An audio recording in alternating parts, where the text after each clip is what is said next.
Terrorblade's hand. Keep the Tidehunter out of the lane. Yep. I really like it, Tinker. You can go like the Yule's build. Really tough for FNATIC to take you down. Damage, though. Much trouble. This top lane looks so weird. So you got Rivalry US to, not Rivalry, MP. Not their sponsor. Oh, they got him. They got him. Zephyr had such a fantastic game last time around, but Ice will claim this first blood. But they've cursed him up. Looked very, very juicy on Tigers. Now the jump out. Ice. Well, he's going to gust over on 1437. And with the arrival of DJ, Jabs does drop low. But it ends up just being a one-for-one trade-off. Try on the bottom. A lot of S4, and that he never really loses a lane. And most of that is just because of excellent creep control. He's almost always got it on his hill instead of the enemy, and it keeps him safe from rotation. DJ rotates in towards the mid, but you've already got the big buff up over on one. The Kippy didn't actually have enough time to just sit back and throw out the Boundless Strike and get a really good hit, and 1437 stun. Wasn't ready for DJ to arrive either. The harassment's one thing, but... Plus, they have the Peel of the Earth Spirit. If there were a troll, a TB, some hero that you just counter hard throughout the game, this would be much more impactful. It's still nice, but he can't just win a game by himself. Nice rolling boulder down towards the bottom lane, but DJ takes way too much damage. Thought he was going to be okay, but this is the Metamorphosis, this is the Reflection. Terrorblade, he may only be level 3, but still packs a punch. Huge punch. One punch. Arcane's already on the touch. Wow. Ice is farmed. One the kid's rotating over. He may be looking for that 5-minute bounty rune, not to mention he'd be looking for the 5-minute shrine if they were going to go for that kick. No, he'll get the bounty, but does he get out this one? Slapped down, trying to get close towards Jabs, but he's having trouble. Space created. 1437 able to connect on the stun, but it won't help. Jabs still gets the +2 on the Monkey King. That is very deep. That's one of the reasons you don't want to rotate as a mid player. It's really not that at night. They will see the day. Yep. I'm even going to TP over the Arc Warden, so yeah, came in with the clone, but it's still enough damage to ensure you can get to the very end, and they do actually get the Reaper Scythe off. 30 seconds on the side. That's exactly where that Dire Observer Ward is. And they're bringing 3 heroes bottom, but this is a Ravaged Tidehunter, folks. This might not be your play. That's why they're just jumping over the top of him, trying to avoid it, but there's double TPs on the way. It's the clone of Abed, but it won't stop Wonderkid from one getting the slap down, but then he goes in for the Wukong. This may not be enough to survive, not unless the Light Striker Ray creates more space. He almost kills DJ. American logic. It's an expression. There's a lot of idioms in American culture, all right? That's how we learn to communicate. I didn't get a lot of lessons in horseshoes and hand grenades back in Australia, sorry. Well, we don't... if there's one thing I hope to see before I die, it's the metric system adopted by every country in the world. I think I'll be disappointed. Yes, Fahrenheit uses. Monkey King's bouncing up towards the top, looking to try and contest up that 10-minute rune. One more hit onto Jabs. He's got the big slap down. He can just get one more hit. He knows it, but Jabs through the trees. One more hit. Wonder Kick can reach it, but support for Core again. How many times? Same with the Baden, really. You turn a hero that does apply a lot of pressure into finally you can actually apply tower damage as well. Silence is in trouble. Jump forward, Jab just walks right into the overboard, and there's little to nothing you can do about it. No teammates in the jungle, and that's exactly where he's backing off to. Just as Metamorphosis will wear off, they put down the Observer Ward and just watches his area. Perfect roll in, gets the silence in, there's no Sunder, and that's 48 seconds worth of death. The trees as he attacks the bottom tier 2 tower. There will be a semi-trade-off, but the push is nowhere near as strong for Tigers. Let's bring Monkey King up here, and then they look for even more battles, and that's the Bane. Kind of a no man's land, trying to use the Nightmare to dodge the Spark Rays that were flying his way. And now Tide begins his TP forward. The Monkey King silenced up, can't jump away, can't even get the Boundless Strike to connect. And wave as it comes his way. And if anything, it actually kind of makes a triple stack wave. But it also isolates the Axe. He wants to try and survive, able to get the bonus movement speed thanks to the Battle Hunger that's down, but he's surrounded by everybody, and with the Reaper's Scythe, oh man, 75 had to go down. It looks like a watermelon, but I don't recognize what a watermelon is. You ever try to punch a watermelon and break it? It's real difficult. I have not. I'm not a violent man. Spark Wraith to kill 1437 in mid. No way he can escape that. DJ made sure there was pretty heavy commitment into overwhelming team fight. I suppose at this point there's been no real pressure to even like make Ice worry that he's fire type or any kind of sustain for his team. They have that in droves through the Necro too, and will Spark Race do the job. Yep, welcome to Bane vs. Arcward. Your Always something to take the Nightmare off, always freedom. Wonder Kid's thinking about initiating in on the bottom lane, but when you see the mass TPs arrive, he does not want to jump this. In fact, he's going to throw the Boundless Strike onto MP, as well as Jabs, trying to create a little bit more space. But with the Global Silence out, they find a target. It's the Terrorblade over in the trees. The Ravage won't hit him, but the Reaper's Scythe will. just so easy for FNATIC. They have such a... I think we've won. Yep. I love the way they itemized. Both Tide and Necro going for second item Blinks after that early build-up. Yules on Necro, Tide going with DHID. So they have easy follow-up for their non-Blink required initiator, DJ. Mid lane 1437. Easily picked off, but just out of it. They're really putting out on the map when creep waves are just heading towards their towers at all times. Look at this. Yep. Look at Lina. Oh, no. It's even more. Like, they know there's no one behind Lina because at some point, that Observer Ward got disabled by the Ravage. They need Moon as well to have the same thing, and that's what Moon's farming into. And this may be the other primary reason why Tigers are just trying to delay this game as much as they possibly can. What have I talked about over and over and over? The top tier teams on Dire, this is the area of the map they play. Top Radiant Shrine. You will collect a free kill every minute or two from the supports who are desperately just trying to establish vision. Oh, and it jump up, jump down, perfect. With the drag back of the rock, the trees just get destroyed. Jabs is here to ensure the kill, and Monkey King overstayed his welcome. They obviously had already used Reaper's top. Or bottom. You choose. Oh, they're gonna find the leader. So Jabs silences him up. The Line Striker Ray will be able to connect him by a little bit of space, but the Reaper's side is going to do his work. 2 minutes? No buyback. And is very iffy about this. Remember, he's the Aegis carrier, but they're wrapping all the way around the back. But Necro still up the hill. They get away. The Ravage. He'll blow out. He'll catch him as well to jump in. The secondary Ravage. Terrorblade stood no chance. Monkey King at least got the BKB off, but now he's just on the run. The BKB doesn't do anything. And Eyesight body blocks him, shoves a melon in his face. And they'll get 3 heroes out of this. 3 heroes without buyback. The Lina is still dead from the previous Reaper's side. And this will be a mid lane of Rax. That was just textbook. I mean, the one knockback on FNATIC could be their lack of a captain, but obviously they have no issues playing as a squad. The whole team, very high skill, very experienced. They draw back once again to that mythical high ground that Dire loves to play on the Radiant side of the map. Ice says, hey, a TP, I'll ravage him. They saw the silence, the Monkey King tried to cast ult, silence drops his BKB. He's worthless, the TP's dead. What now, folks? Yep. Really, what now? No Metamorphosis available. You get a BKB, but you're gonna walk in point blank range. The only downside for FNATIC at the moment is the fact that Abed is out of mana, and this is what will force their retreat. But you know the next fight's on the way. It's just these really aggressive Observer Wards for a position of Tigers, which is not aggressive at all. And Reaper's Scythe, goodbye. 4-7 the captain, but this game elects to put himself on the floor, something I've seen other players make the mistake of as well. He is currently 1-6-1, not the ideal game for him. Blink Call with the Blade Melt, trying to bring down the clone only. But it's still a kill on a clone. It's just not the one he thought it was going to be.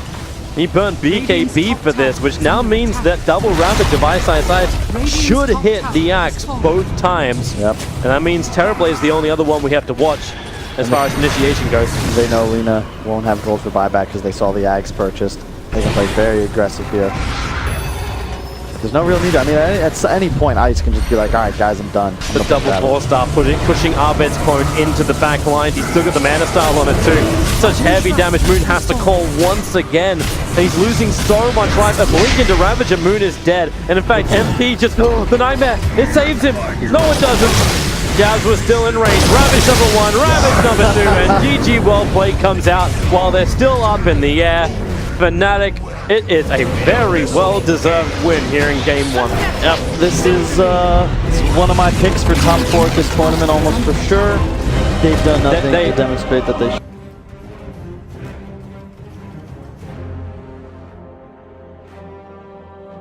Yeah. You stun him, he's slowed after. Even if you carapace it, you still take the damage over time. You can't deal with skellies. No, they didn't even use the extra time. They had almost 2 minutes. Even got Geminate attack, and Moon tried to time the spike carapace. Just burns a little bit of mana, but burns the cooldown more than anything else. And focus. The Raid Fire Blast makes all the zombies, and he actually gets the extra hit. And sure, what? And leave to drop the game. Mana Burn's a very, like, alluring, but yet utterly deceiving point to finish up. Oh, the Brambles are down. He's running through almost every single one. Yep. And say goodbye to Zephyr. Controlled by Tigers on their hill. He doesn't get anything out of this lane, but because he's so awesome at utilizing his creep aggro, like, he's getting 2 or 3 CS every wave in a 2-on-1 scenario, and oh goodness. Managed to get the nets off. They interrupted the first proof, the second, and no, didn't actually get the second proof off. There would be enough damage to kill off 1-4-3-7, but with the Splinter Blast and the slow from the Arctic Burn, they have the control required. But Abed's dropping down very, very low, and Luna, they're going to be concerned about her level 2 Lucent Beam for that one low Meepo. And they're going to send him back to base. Unless they find a regeneration rune. Or the bottom try. It's a regeneration rune. Of course it is. It's a regeneration rune. Yeah, and immediately Abed TPs his one Meepo out, buys boots. Now levels. He's over there. Taking the proof. With a Splinter Blast, they get the initial slow. The Earthbind's a little bit off target. Nightmare. Rotations coming in from the Io, but that's the reason why Jams takes Nightmare off him. And, well, not enough control, except the fact that Winter Wyvern has given his life for Abed. Well played by Jabs, immediately taking the sleep. That's, you know, he was a 4 position, but he has really embraced the role of 5. Counter-warding in from 1-4-3-7, so he gets rid of some of the vision watching the top rune. That mid-ward is still up, however. They may not know it's there. DJ starts with the Cursed Crown over on the Io. He'll be able to tether himself down, but it also stuns up the Bane because he's there. The Bramble connects on both of them, and Ice. He just wants himself a kill, and he'll probably claim it. Roshan aggroed up by the Io balls as Luna moves over. The Nightmare bounces, switching from one target to the other. Wait for this to even have any chance of working. Wraith King factor. Luna, this is the play? I don't know if this is the play, but all of them almost, and he does actually kill off Abed. The glaive attack bounced up through the trees, I believe it was, to get the last hit on the weakened Meepo. Did he get all? No, he got 3. He got 3. He got 2 on the one and 1 on the other. Top lane, Mirana, 1 charges with the Starfall. Ice will fall, but he has Reincarnation. So back to the world of the living, and they look just to turn into the 2 supports. Io has some level of regeneration, but now when Jabs arrives, they get the secondary slow over towards the Io. Not to mention, you had the extra connection, the Splinter Blast. While this was happening, Moon got himself assault. And you have absolutely no game, and my biggest concern with the Wisp is when your other support has no method of push.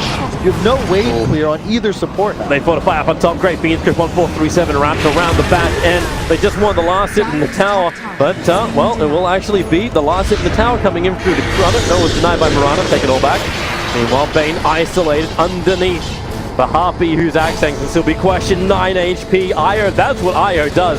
Stays alive this way. DJ then brought down once the King gets a double kill on the Mirana. Reincarnate Wraith King can survive just through sheer tank ability. Meepo with the shuffling, and then Weaver can time lapse. The curse, it's out on Io.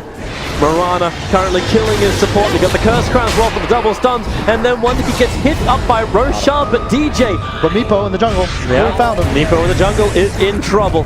Wow. Those 4 Wraith bands seeing Tigers letting up. They want to attack in towards the mid, even without the Vendetta. Moon still wants to come in close, able to connect the stun onto Jabs. DJ's in the neighborhood, but wait for these Meepos to start arriving. Ice, TP's in towards the mid lane. His Reincarnation is back up again, gets stun over on Moon, while Jabs protects himself inside the Colin Embrace. These supports need to do a little bit more as the Lucent Beam. It does manage to get the kill over onto the Winter Wyvern, but a 3-hero swarm able to connect. They're trying to get it off Moon Meander. They will be able to do so with Vendetta. He's running away, still visible thanks to the dust, but you will be the hyper carry of this game. It's actually a lot of pressure on FNATIC to be more active. They see him. The Earthbind will be able to connect, and this should be a kill with the second Earthbind underneath the sentry ward. And Abed, some much needed money can go on the Wraith King. Remember, Wraith King still has the Reincarnation. It's level 1 only. Arrow, that took a long time to throw out, and this really feels like Tigers don't know if they want to commit inside. They look towards the back line where Jabs throws the curse over on Moon. He was in very, very deep mid. The FNATIC have gone for their own smoke, and they want to kill the Luna. She starts to TP, terrorize, flies forward, it cancels it, sending the Io back as well. A perfect Bramble, then the follow-up Curse Crown. That's actually going to time out, mainly because he's already dead.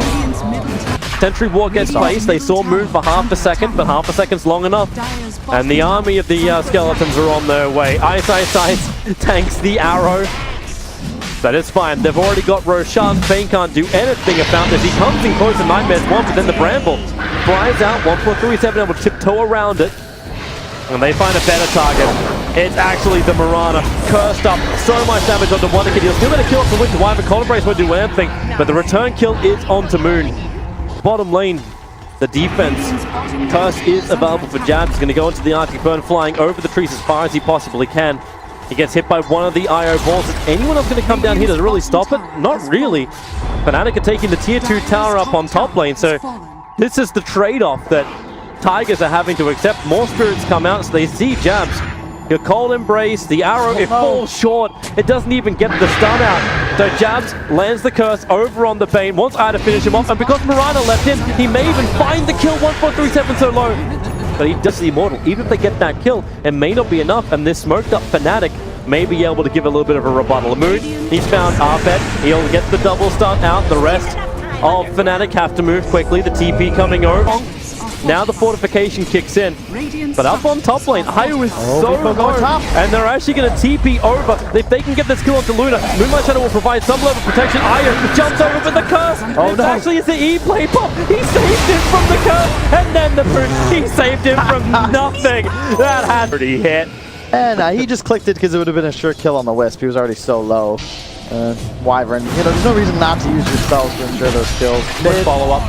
That's a Bane. His life's a living hell. Yeah. You could say down this Meepo, and they still have managed to stop him from escalating. And this was our bigger concern when we saw the draft. Now, Smoke break, Jab, he's got the Winter's Curse. Who's to go over on? As the Terrorize makes it impossible for Eye to escape. The Splinter Blast just shatters him out. But Jab is still there. He gets the curse off. Both supports will be deleted at the start of this fight, and the secondary one, because Luna had to stand her ground and fight it. She had no choice. She was cursed. And they know he keeps her in top. So, say goodbye to 1Rax. If Luna buys back, then this BKB is never going to arrive. It already feels like the game, but here comes the buyback. They need to find a kill. The arrow will connect over one of the Meepos, the Bramble, trying to cause some problems. And the loser being Abed protects himself, and the Cold Embrace. They haven't found the damage. They can't kill Abed. You're having Dieback coming in, and GG. It gets called 23 minutes in. And 1437 from Tiger says, you know what, enough is enough. We missed the window, FNATIC hit the window. They made the best of what I'd say their one